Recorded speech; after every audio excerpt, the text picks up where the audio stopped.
मल्लिकार्जुन खड़गे जी, केसी वेणुगोपाल जी, हरीश चौधरी जी, राजा वरिंग जी, प्रताप बाजवा जी, अशोक गहलोत जी, दिग्विजय सिंह जी, जयराम रमेश जी,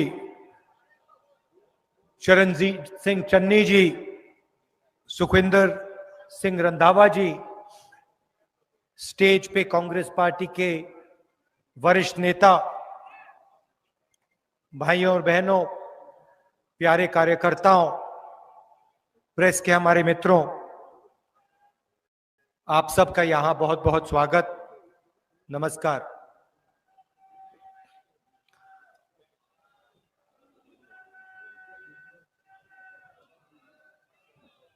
अब 4 महीनों से भारत जोड़ो यात्रा कन्याकुमारी से कश्मीर तक चल रही है और आज हमारा पंजाब में आखिरी दिन है।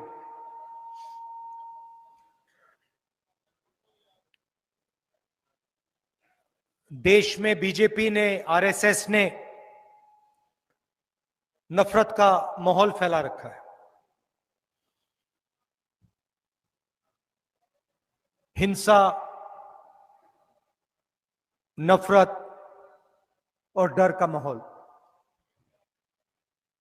एक धर्म को दूसरे धर्म से लड़ाने का काम करते हैं, बीच में खाई बनाते हैं, एक जात को दूसरी जात से लड़ाते हैं,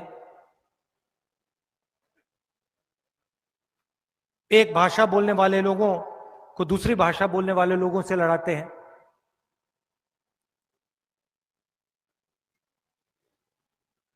और डर फैलाने का काम करते हैं। इनकी सब योजनाएं किसी ना किसी को डर पहुंचाती है। और आप यूपीए की, कांग्रेस पार्टी की योजनाओं को देखेंगे, हमारी सारी की सारी योजनाएं डर को मिटाने की कोशिश करती है। मनरेगा, किसानों का कर्जा माफ, आदिवासी bill, Jawaharlal Nehru urban renewal mission, हरी क्रांति, सफेद क्रांति, जो भी हम करते हैं, हम डर को मिटाने के लिए करते हैं। और जो भी ये करते हैं, ये डर फैलाने के लिए करते हैं।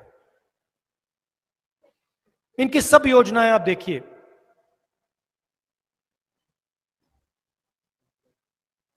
किसानों की तपस्या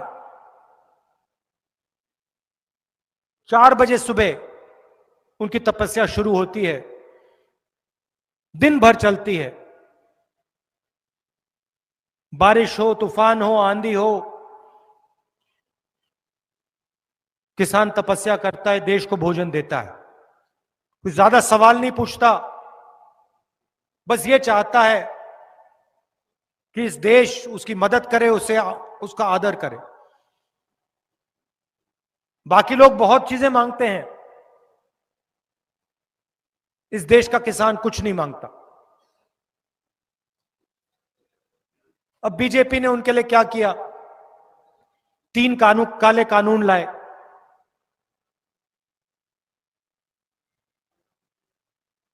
इन कानूनों से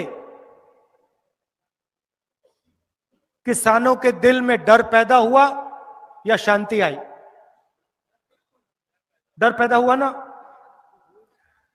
प्रधानमंत्री बीमा योजना, किसान से पैसा लेते हैं।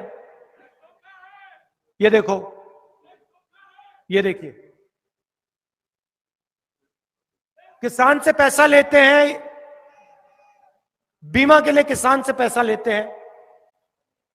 फिर सरकार का पैसा उसमें जोड़ते हैं, और मैं अब पूरे देश में चला हूं।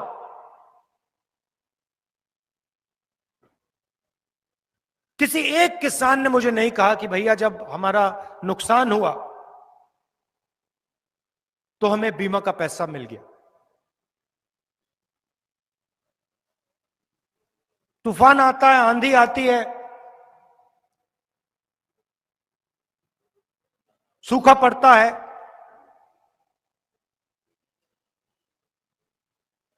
किसान के दिल में डर पैदा होता है।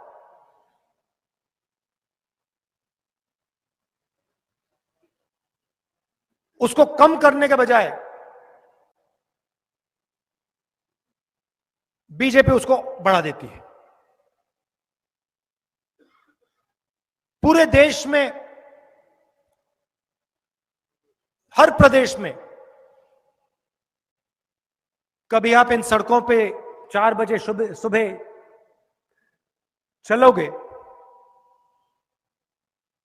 तो आपको इन सड़कों पे युवा दौड़ते हुए दिखेंगे।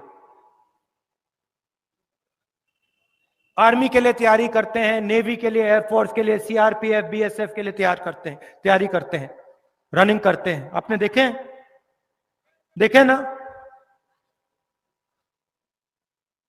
तिरंगे की रक्षा करना चाहते हैं। सोचते हैं कि सेना में जाएंगे, देश की रक्षा करेंगे और देश हमारी रक्षा करेगा। कैसे रक्षा करेगा? पेंशन देके, 15 साल की सर्विस देके, अगर कोई शहीद हुआ तो उसके परिवार की रक्षा करके।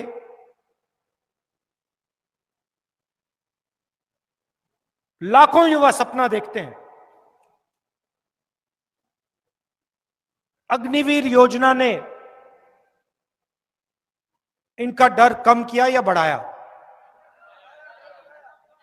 बढ़ाया ना? अग्निवीर योजना ने हिंदुस्तान की सेना को मजबूत किया या कमजोर किया? ये हिंदुस्तान का हर नागरिक समझता है। ये सेना के सब सिपाही समझते हैं। आज बोल नहीं पा रहे वो अलग बात है, मगर अग्निवीर योजना ने जो 3 काले कानूनों ने किसानों के साथ किया, वही अग्निवीर योजना सेना के साथ कर रही।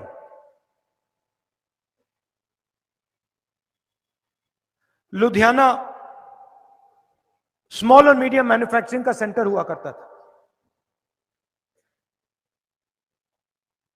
चाइना से मुकाबला करता था। एक मेड इन चाइना हुआ करता था, दूसरा मेड इन लुधियाना होता था। Auto parts, textiles, cycle, Jalandhar में स्पोर्टिंग गुड्स, पूरी दुनिया में आप भेजते थे।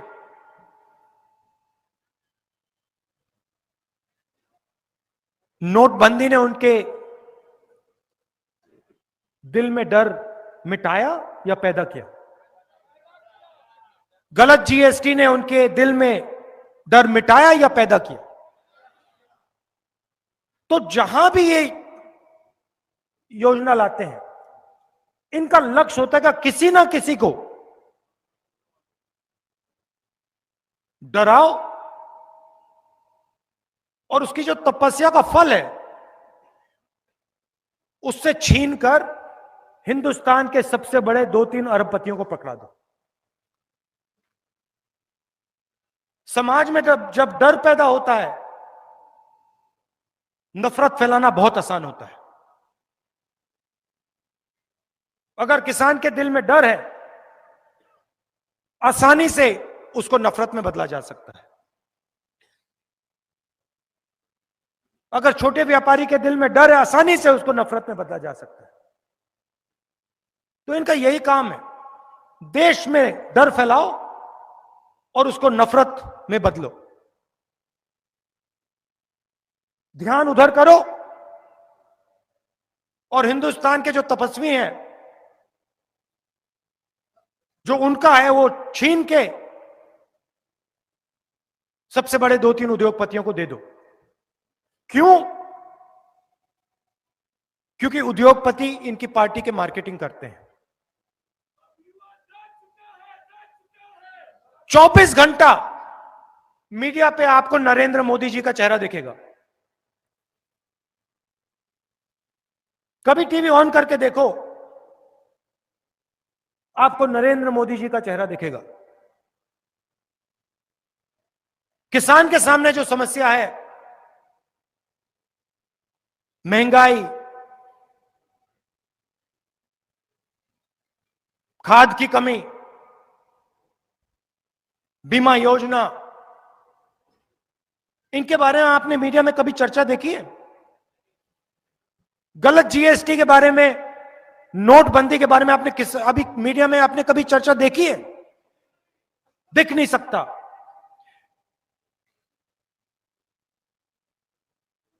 क्योंकि इनका लक्ष्य, और इनकी गलती नहीं है, जो यहां है इनकी गलती नहीं है, जो इन मीडिया हाउसेस को कंट्रोल करते हैं, उनका लक्ष्य सच्चे मुद्दे पर हिंदुस्तान का ध्यान ना चला जाए। 24 घंटा यही करते हैं। क्यों? क्योंकि आपकी जेब काटी जा रही है। जेब कतरा जब जेब काटता है, सबसे पहले वो अकेला नहीं आता, 2-3 लोग आते हैं।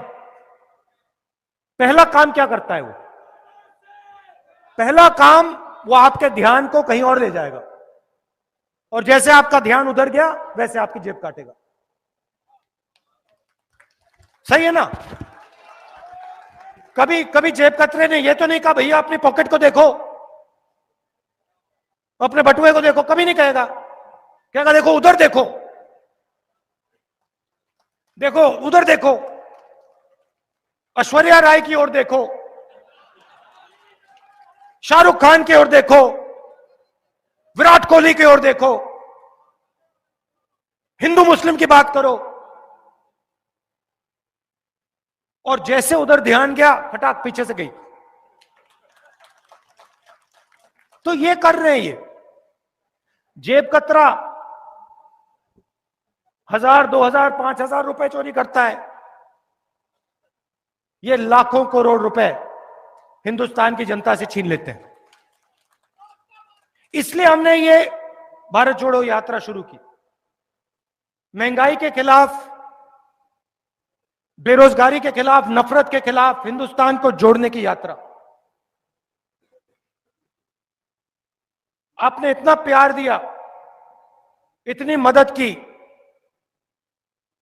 मैं आपको यहां 2 घंटे 3 घंटे बोलूं तब भी नहीं समझा पाऊंगा।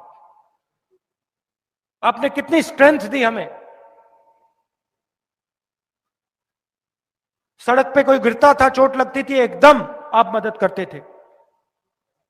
यात्रियों ने हमें कहा कि ढाबों में उनसे कोई पैसा नहीं लेता था। पंजाब के लोग कहते थे भैया भारत जोड़ो यात्रा पे हो, हां चलो फ्री में खाना खाओ, हम आपकी मदद करना चाहते हैं। ये सच्चाई है आपकी। इसको आप मोहब्बत कह लो, इसको आप पंजाबियत कह लो, अलग अलग नाम है, मगर आपने ये दिखाया, तो दिल से आपका धन्यवाद करना चाहता हूं। 1-2 प्रॉब्लम आपने क्रिएट कर दी मेरे लिए, गंभीर प्रॉब्लम क्रिएट कर दी।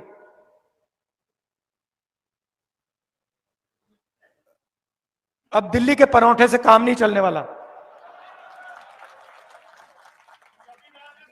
अब नहीं चलने वाला। वो मक्के की रोटी, सरसों का साग, दिल्ली वाला नहीं चलेगा अब। मैं सोच रहा था मैं अपनी मां के घर जाता हूं, उनको सरसों का साग, मक्के की रोटी बहुत अच्छी लगती है। मैं सोच रहा था, अभी सोच रहा था उनको बताना पड़ेगा कि ये आपका फेल है, इससे काम नहीं चल रहा है, इसको आप बदलिए, वो पंजाब वाला लाइए।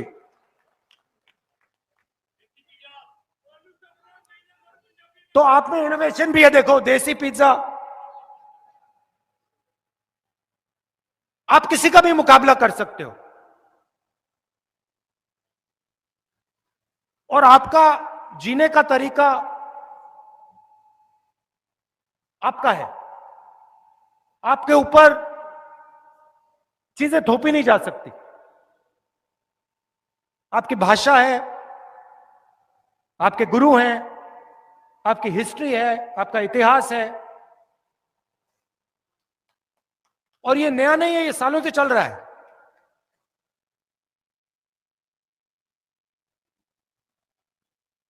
मैंने जानबूझ के पगड़ी पहनी क्योंकि मैं आपको बताना चाहता था कि आपकी जो हिस्ट्री है, जो रास्ता आपके गुरुओं ने दिखाया है, उसका मैं आदर करता हूं, उसके सामने मैं सिर झुकाता हूं और वो मेरा रास्ता भी है।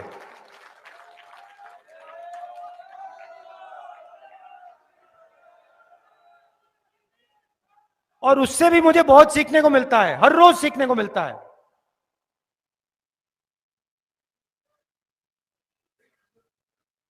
पिछली मीटिंग में मैंने कहा, पंजाब के चीफ मिनिस्टर के बारे में कहा, उनको कहा कि भगवंत मान जी, पंजाब को रिमोट कंट्रोल से नहीं चलने दीजिए। ये मैंने मामूली बात नहीं कही है। सबसे पहले मैं आपको मैं पंजाब के चीफ मिनिस्टर से कहना चाहता हूं कि आप मेरे साथ लोकसभा में बैठे थे। आप में और अरविंद केजरीवाल जी में बहुत फर्क है।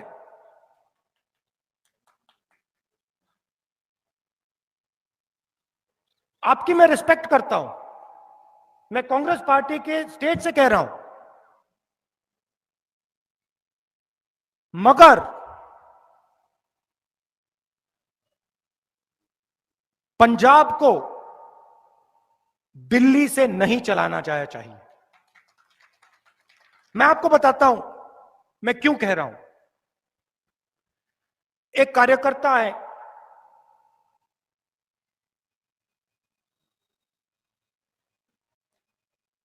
सड़क पे मेरे साथ चल रहे थे। मैंने उनसे पूछा क्या हो रहा है। कुछ नहीं हो रहा। मैंने कहा ठीक है, कांग्रेस पार्टी का है, मैं किसी और से चेक करता हूं। सड़क पे साइड पे किसान मिले। पहले मैंने उनसे खेती के बारे में पूछा, फिर मैंने पूछा भैया बताइए, ये आम आदमी पार्टी की नई सरकार आई है, इसने क्या किया। नहीं, उसका उसका जवाब था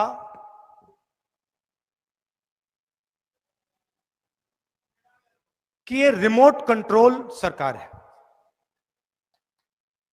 मुझे अच्छा नहीं लगा। आम आदमी पार्टी से कांग्रेस पार्टी पंजाब में लड़ेगी, हम आपको हराएंगे, वो अलग बात है, वो अलग बात है। मगर अगर ये किसान कहे रिमोट कंट्रोल सरकार है और मैं पूछूं रिमोट कंट्रोल मतलब, और वो कहे राघव चड्ढा मतलब आरसी, तो ये सही बात नहीं है। यहां पे कांग्रेस पार्टी के नेता खड़े बैठे हैं।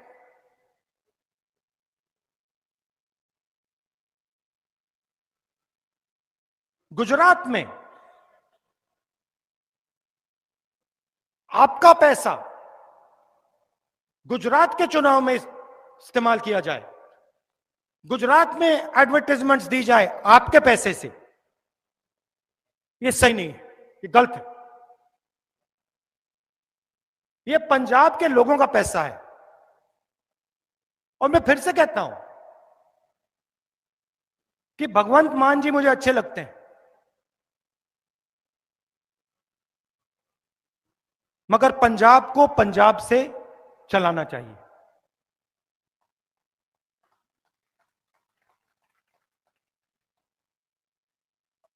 आपने खूब सपोर्ट की,